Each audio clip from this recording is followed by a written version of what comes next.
Morning, मैं हूं मीनू शर्मा और आप देख रहे हैं personal finance bulletin money morning. आप रोज सुबह होते हैं ऑफिस जाने की तैयारियों में बिजी, इसलिए हम रोज लेकर आते हैं आपके लिए जरूरी खबरों का ये खास बुलेटिन। तो चलिए फटाफट शुरू करते हैं आज का खबरों का सफर। सरकार आयुष्मान भारत प्रधानमंत्री जन आरोग्य योजना का बढ़ा सकती है दायरा। बजट में मध्य वर्ग को भी इस योजना में शामिल करने की हो सकती है घोषणा। अभी केवल गरीब और कमजोर परिवारों को ही मिलती है ये सुविधा। एनएचए ने मध्य वर्ग को योजना में शामिल करने का दिया है सरकार को प्रस्ताव। केंद्र सरकार ने इस योजना को सितंबर 2018 में किया था शुरू। कैनरा बैंक ने फिक्स डिपॉजिट पर मिलने वाले इंटरेस्ट रेट को बढ़ाया। 2 करोड़ रुपए से कम की फिक्स डिपॉजिट पर मिलेगा पहले से ज्यादा ब्याज।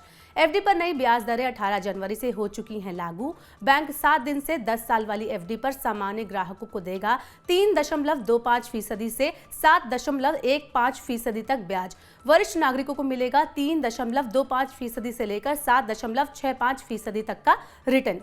आगे बढ़ते हैं। इस साल नौकरी के बाजार में होने वाली है बड़ी हलचल। भारत में हर 5 में से 4 कर्मचारी कर रहे हैं 2023 में नौकरी बदलने की तैयारी। लिंक्डइन इंडिया की नई रिसर्च रिपोर्ट में ये खुलासा। कर्मचारी बेहतर वर्क लाइफ बैलेंस और वित्तीय सुरक्षा देने वाली कंपनियों को दे रहे हैं प्राथमिकता।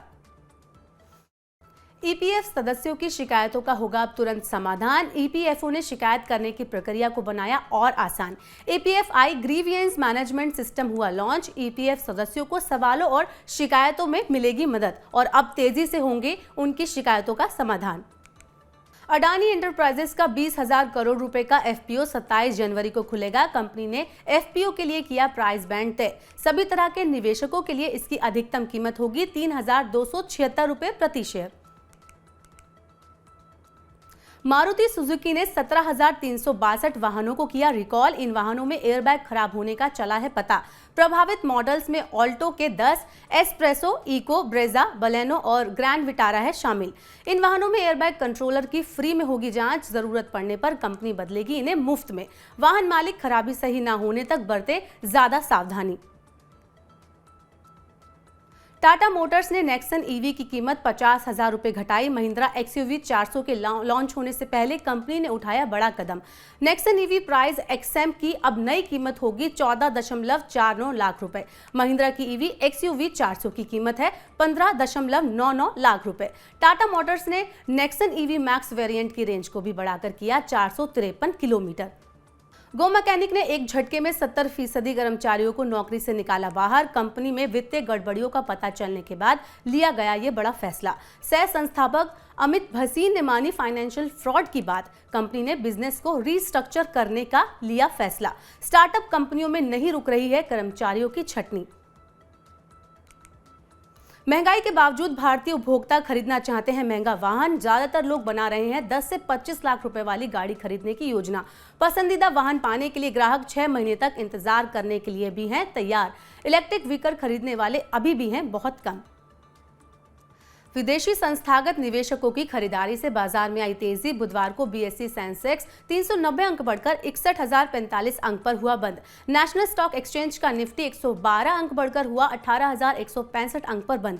Tata steel, L&T, Wipro, HDFC bank, Airtel, NTPC और आईटीसी रहे फायदे में। वहीं Tata Motors, UltraTech cement, IndusInd bank, Nestle India, Bajaj Finserv और रिलायंस इंडस्ट्रीज को हुआ नुकसान।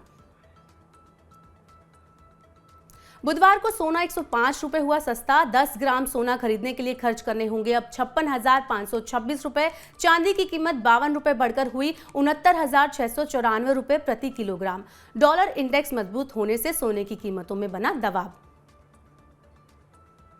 अब मॉल में शॉपिंग करना हो सकता है महंगा। देश भर के प्रमुख मॉल कर रहे हैं अब हर साल किराया बढ़ाने की तैयारी। रिटेलर्स कर रहे हैं इस कदम का विरोध। अभी हर 3 साल में किराया बढ़ने की है व्यवस्था। हर साल किराया बढ़ाने से बढ़ेगा रिटेलर्स का खर्चा।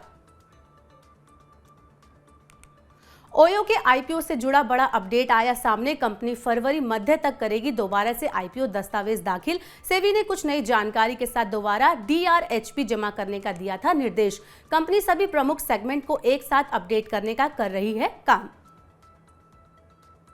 ओयो के आईपीओ से जुड़ा बड़ा अपडेट आया सामने। कंपनी फरवरी मध्य तक करेगी दोबारा से आईपीओ दस्तावेज दाखिल।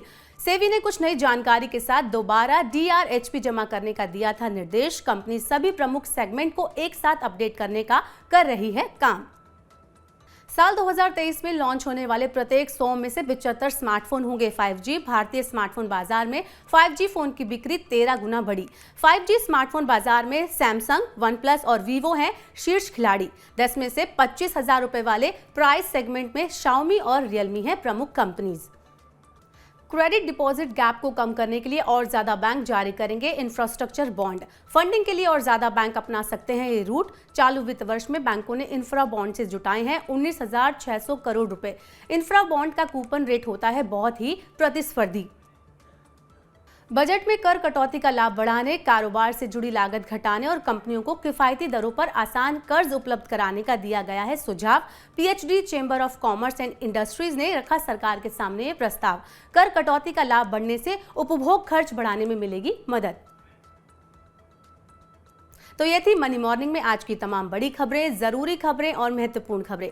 पर्सनल फाइनेंस की ऐसी ही अनेक खबरों के लिए जरूर सब्सक्राइब करें हमारा YouTube चैनल और डाउनलोड करें मनी 9 का मोबाइल ऐप। बने रहिए मनी 9 के साथ। नमस्कार।